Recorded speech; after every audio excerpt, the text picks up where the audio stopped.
Sveiki, čia Čezarės ateljė. Taigi, baigiau siuvinėti tą orchidėją. Kaip matote, tų backstitch nedėjau, niekur nesiuvinėjau, tai tiesiog pagalvojau, kad galbūt nereikia ir taip gražus darbelis. Čia išsiuvinėjau sketchbook. Aišku, dar nepriklijavau prie šito sąsiuvinio, bet priklijuosiu su laiku. Dažniausiai man reikia prisiruošti kažką priklijuoti.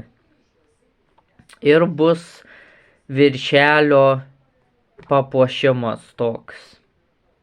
Turiu dar keletą tokių mažų piešimo sąsiuvinukų, tai ten taip pat ketinu siuvinėti kažkokias tai gėles. Jau vieną esu nusižiūrėjęs, savo mėgstamiausią Fritillariją Imperialis, daugiažiedę margutę. Na ir šiandien gavau siūlų.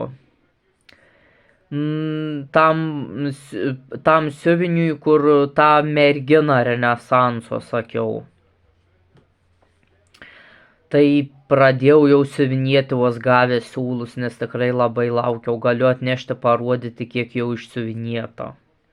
Šičia yra jau tiek tos Renesanso merginos išsiuvinėta.